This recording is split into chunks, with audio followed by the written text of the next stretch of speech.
There's a specific kind of lie that hits harder than most, not because it's complicated, not because it's subtle, but because it's said so confidently, straight into a camera, while the person being accused is forced to sit somewhere else and watch their entire history get rewritten in real time. That's exactly what happened during the Sister Wives tell-all when Kody Brown looked at the host, looked at the audience, and casually claimed that Meri Brown wanted all the money from the sale of their Las Vegas house. Not some of it. Not more than her share. All of it. And in that moment, with one sentence, he planted a narrative that painted Meri as greedy, unreasonable, and selfish. The problem is, that version of events collapses the moment you follow the money. Kody framed it as if Meri was trying to violate their divorce decree, as if she was ignoring what was fair, as if she was attempting to rewrite history to benefit herself. He leaned heavily on one phrase, repeating it like it was supposed to end the conversation entirely. The divorce decree said 50-50. But what he never explained, what he never clarified, and what he likely hoped viewers wouldn't question is that Meri never fought that 50-50 split. She never disputed it. She never tried to change it. And most importantly, she never kept her half. Not a dollar. Not a check. Not even a temporary hold.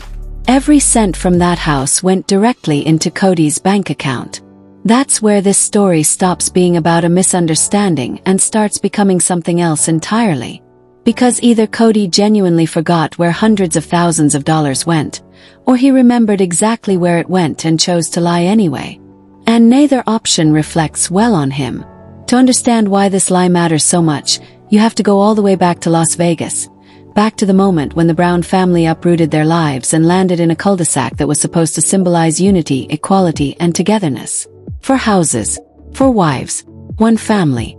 At that time, Kody and Meri were still legally married, which meant their Las Vegas house was purchased in both of their names. But the way that house was actually maintained tells a very different story than the one Kody wants people to believe now. Meri lived in that house alone for years. After Leon left for college, it was just her, month after month, in a 5-bedroom home that she maintained entirely on her own. She paid the mortgage. She paid the insurance. She paid the bills. Kody was barely present. Their romantic relationship had effectively ended years earlier, and while the legal marriage still existed on paper, the emotional and practical responsibilities of that home fell almost entirely on Meri's shoulders. Meanwhile, the other wives had their own homes in the same neighborhood, their own financial arrangements, their own living situations. Nothing about Meri's setup suggested she was being financially carried by anyone else. Then came the move that changed everything. In 2018, Kody announced that the family needed a fresh start. Flagstaff, Kody Pass, new land, new homes, new beginning. It was pitched as a dream, as an investment in their future, as something that would bring them closer together. The plan required one major thing first: selling the Las Vegas houses. All 4 went on the market. All 4 sold in 2019. And this is where the story splits into what Kody claims happened and what actually happened. By the time Meri's Las Vegas house sold, she and Kody were no longer legally married. That paperwork had been finalized years earlier so Kody could legally marry Robin and adopt her children. But the divorce decree was clear. If the house ever sold, the proceeds would be split evenly. 50% to Meri, 50% to Kody. No ambiguity. No loopholes. And Meri didn't challenge that. She didn't ask for more, even though she easily could have argued she deserved it. She was the one who lived there. She was the one who paid for it. She was the one who carried the financial burden alone. But she didn't fight. She didn't demand. She complied. And then she did something that completely destroys Kody's narrative. She gave him her half anyway. Every dollar from the sale of that house went into Kody's account. Hundreds of thousands of dollars. Not because she was forced. Not because she was tricked. But because she believed she was helping the family. Because she believed the money would be treated the way plural marriage finances were always described. Shared, temporary, and ultimately fair. What Meri believed she was giving was a loan. What Kody now claims she gave was a gift. And that difference is the heart of this entire conflict. The reason that money mattered so urgently at the time was Robin. Robin and Kody needed a house in Flagstaff immediately. Coyote Pass wasn't ready. Robin had 5 kids. Renting wasn't ideal. So Meri's money became the solution. Janelle contributed as well. Between the two of them, they funded a significant portion of Robin and Kody's new Flagstaff home. It wasn't framed as charity. It wasn't framed as generosity with no strings attached. It was framed as family helping family, with the understanding that it would be made right later. And for a while everything looked fine. Robin and Kody moved into a large home with acreage, space, and stability. Life went on. But then something interesting happened. That house skyrocketed in value. Doubled. When it sold, Kody and Robin walked away with a massive profit. Enough to upgrade. Enough to move into an even larger house. Enough to buy a mansion worth over $2 million. And through all of that growth, all of that profit, all of that upgrading, Meri was still waiting. Waiting for acknowledgement. Waiting for repayment. Waiting for the loan she had quietly made to be recognized for what it was. Fast forward to the tell-all.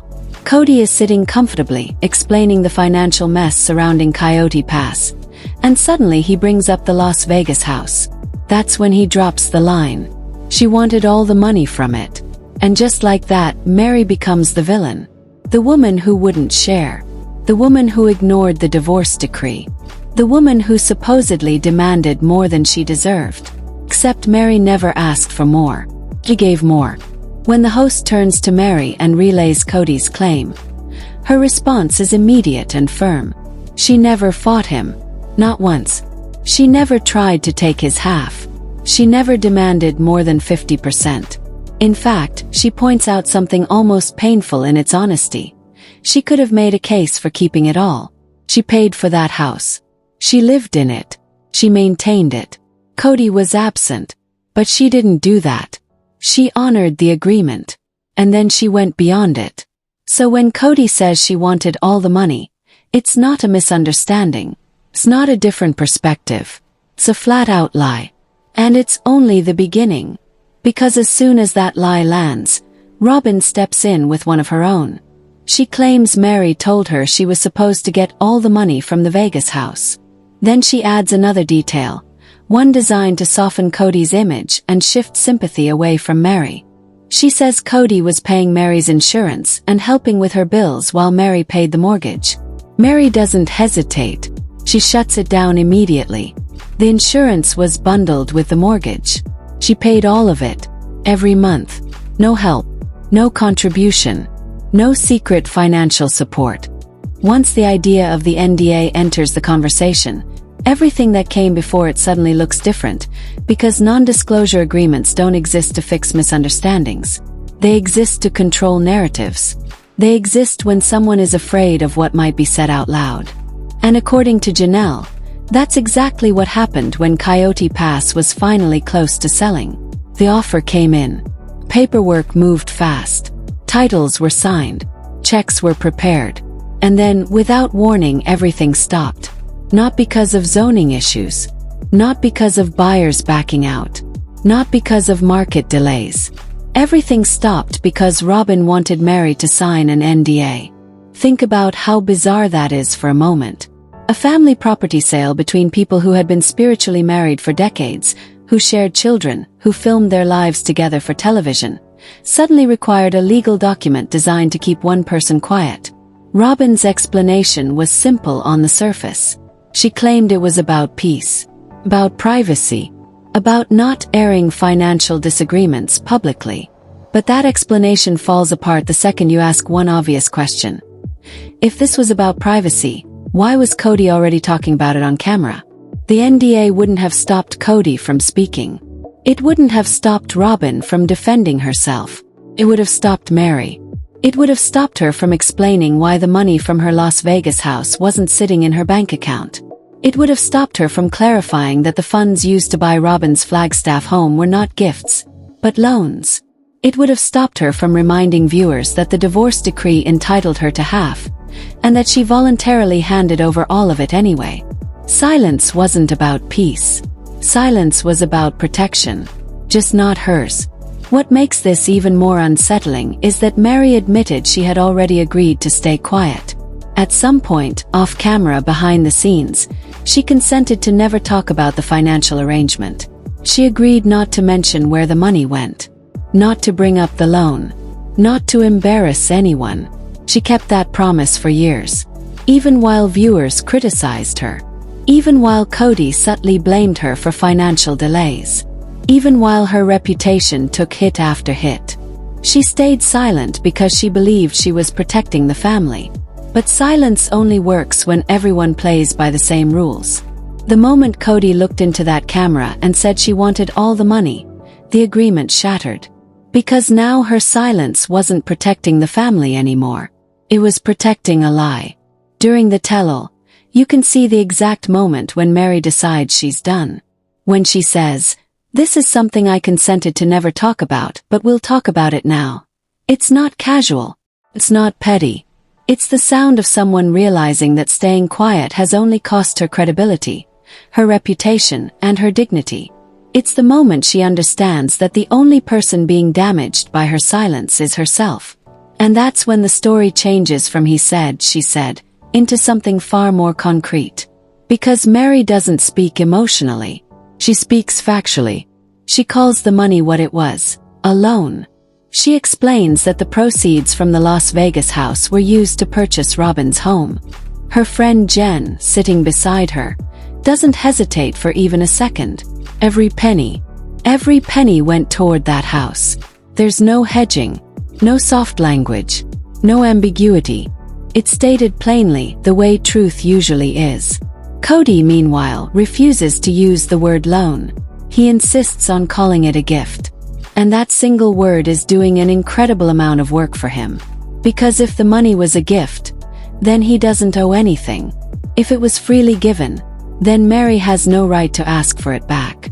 If it was generosity, then any attempt to recover it looks like greed. Changing that one word transforms Kody from debtor to victim. And that's exactly why he clings to it. What makes his position even harder to defend is what happened next. Kody didn't lose money after buying Robyn's house. He didn't struggle. He didn't barely break even. The property doubled in value. He and Robyn sold it for a massive profit and immediately upgraded to an even larger home, a multimillion-dollar property that symbolized success, stability, and comfort. And still, the loan was never repaid.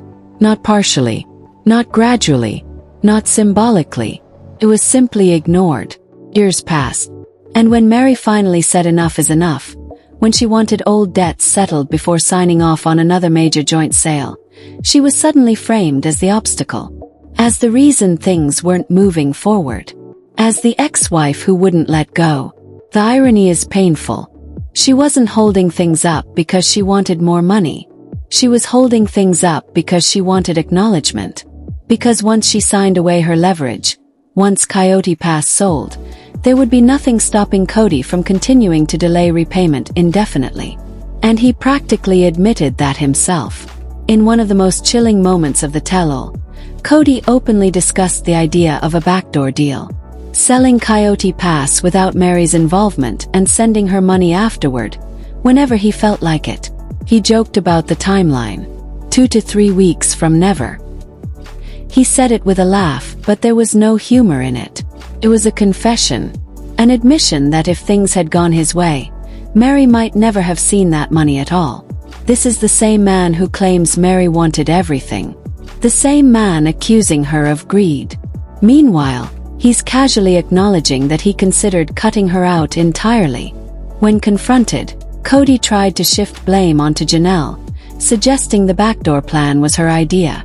And while Janelle's role in that conversation is complicated, even Meri acknowledges that desperation can lead people to make bad alliances. Janelle was trying to escape a bad situation. She wanted her share and wanted out. That doesn't make the plan ethical. And it doesn't make Kody's lie about Meri any less damaging. The more you sit with this, the clearer the pattern becomes. Kody doesn't just rewrite events. He flips them. He takes the thing a person actually did and accuses them of the opposite. Meri gave money. He says she wanted to take it. Meri stayed quiet. He says she caused problems. Meri waited years. He says she delayed everything. It's not subtle. It's systematic. And the NDA suddenly makes perfect sense in that context. Because if Meri signs it, she can't correct the record. She can't explain why she's asking questions. She can't say, "You owe me." She becomes the villain permanently, frozen in the version of events Kody prefers. That's not conflict resolution. That's narrative control. What Kody didn't anticipate was Meri finally refusing to play along. He didn't anticipate her deciding that protecting his image wasn't worth sacrificing her own. He didn't anticipate viewers connecting the dots the moment she spoke. Because once she did, everything clicked. The delays, the accusations, the sudden insistence that the money was a gift. None of it was random. It was all about avoiding one simple sentence. We owe her money. And once that truth was spoken out loud, the entire structure started to wobble. Because now the audience wasn't just watching a family fall apart emotionally. Once you start recognizing the pattern, it becomes impossible to see Meri's situation as an isolated financial disagreement. It starts to look like a template, one that Kody has used repeatedly whenever control slips through his fingers.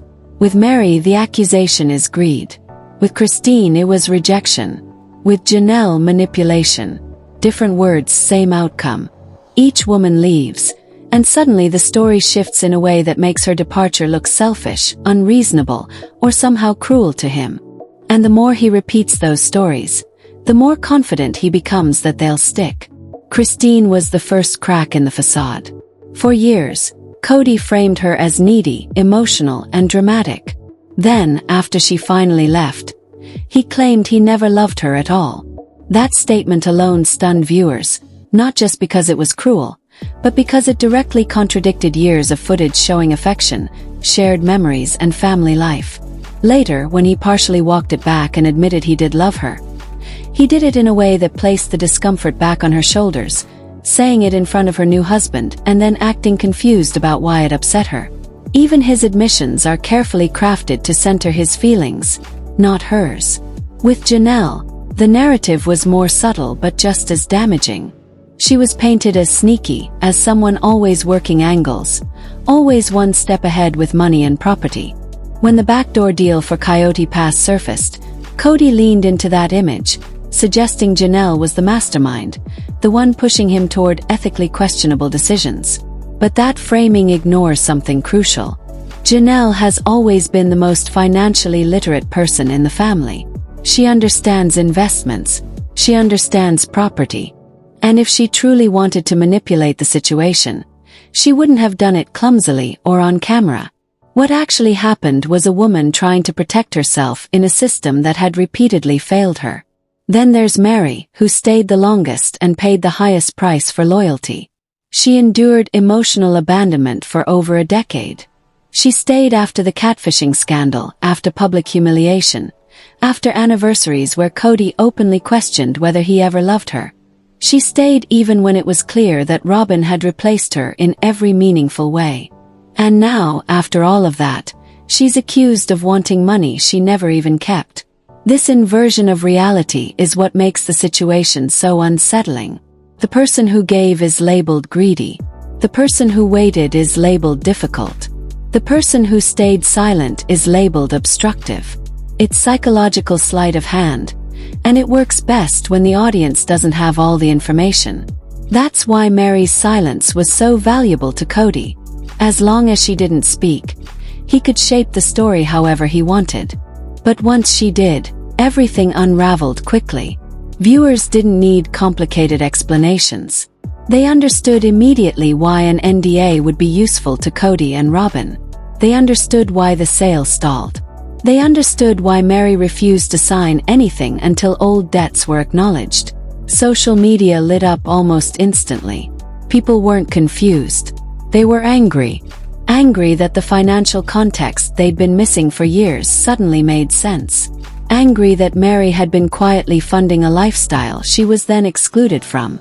Angry that the woman portrayed as bitter and jealous had, in reality, been the one sacrificing the most.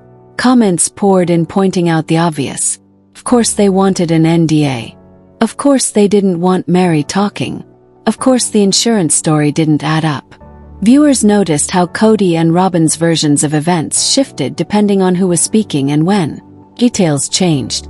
Timelines blurred. And once people started comparing statements, the inconsistencies became impossible to ignore. When you're telling the truth, you don't have to keep adjusting your story. When you're lying, you do. One of the most revealing moments came when Kody talked about how bitter he felt about eventually paying Meri back. Not relieved. Not accountable. Bitter. Even while acknowledging that money was owed. He framed himself as the victim of being asked to make things right. That choice of language says everything. To him, repayment isn't justice. It's punishment. And anyone who asks for it becomes the enemy. What's even more disturbing is what this teaches the children who grew up watching all of this unfold. They saw the sacrifices their mothers made. They saw who showed up and who didn't. They saw how money moved through the family, who benefited, and who was left waiting. And now they're watching their father publicly criticize those same women, accuse them of selfishness, and deny their contributions. It's not just a marital issue anymore. It's a lesson about power, accountability, and how easily someone can rewrite history if they control the microphone. The backdoor deal discussion is especially hard to ignore in that context. Kody admitted he considered selling Coyote Pass without Meri's consent and distributing money later on his terms. That's not confusion. That's not frustration. That's a willingness to bypass someone's rights entirely. And when Meri says Janelle was treating her the way Kody always did, it's not an attack. It's an observation. It's her recognizing a dynamic she'd lived with for decades, now being mirrored by someone else under pressure. Yet even in acknowledging that, Meri doesn't villainize Janelle. She understands desperation. She understands wanting out. She understands how people can make compromises they wouldn't normally make when they're trying to escape a bad situation. That nuance is important, because it shows that Meri isn't looking for revenge. She's looking for fairness. She's looking for the truth to be acknowledged. And that's what makes Kody's accusation so damaging. It wasn't just incorrect. It erased years of sacrifice. It erased the context that explains why Meri was asking questions in the first place. It allowed him to present himself as someone being unfairly challenged, rather than someone avoiding accountability. And for a while it worked. Until it didn't. Because once the audience sees the pattern, they start connecting dots everywhere else. They start questioning previous claims. They start rewatching old episodes with new eyes. Moments that once seemed like personality clashes now look like power struggles. Financial arguments now look like deflection. Emotional distancing now looks intentional. And the common thread running through all of it is control. Control over the money. Control over the narrative. Control over who gets to be seen as reasonable and who gets labeled difficult. By the end of this realization, the focus shifts. It's no longer about whether Meri wanted money. It's about why Kody needed people to believe she did. Because if Meri is greedy, then he's justified. If Meri is difficult, then the delays aren't his fault. If Meri is unreasonable, then the NDA makes sense. Every piece depends on that one false premise. And once that premise collapses, the entire structure goes with it. Because the truth doesn't just contradict Kody's story. It exposes it.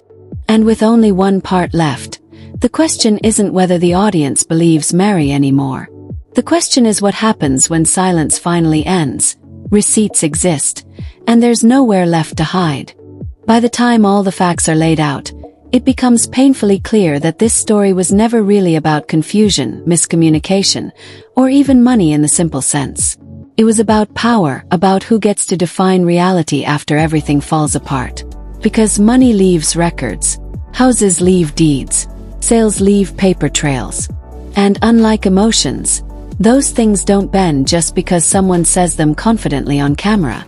That's why the lie mattered so much. Not because it was small, but because it was provably false. When Coyote Pass finally sold in April of 2025, the numbers were clean and straightforward. The property went for about $1.5 million. Meri received her 25%. Janelle received hers. Christine had already walked away years earlier, trading her portion of the land for the proceeds of her Arizona home. Kody and Robin kept the final parcel, with plans to sell it later. On paper it looked like closure, like everyone had finally moved on. But one major piece of the puzzle was still missing, and it was the same piece Kody had tried so hard to erase from the story. The money from Meri's Las Vegas house. A loan. The funds that helped buy Robin's Flagstaff home. As far as anyone knows, that debt was never settled. And even when Kody talked about it, he couldn't resist framing himself as the wounded party. He said Meri would get paid. He said everyone would eventually get their money. But he followed it with bitterness, complaining about how he'd been talked about, how unfair it all felt to him. Even while acknowledging the obligation, he centered his own resentment instead of the years Meri spent waiting. That framing tells you everything. Because people who genuinely intend to make things right don't talk about repayment like it's a personal attack. They don't treat accountability as an insult.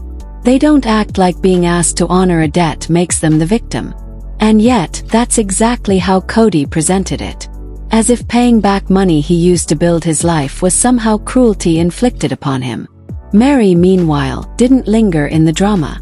She didn't demand apologies on camera. She didn't push for public validation. She got what she could get, said what she needed to say, and moved on.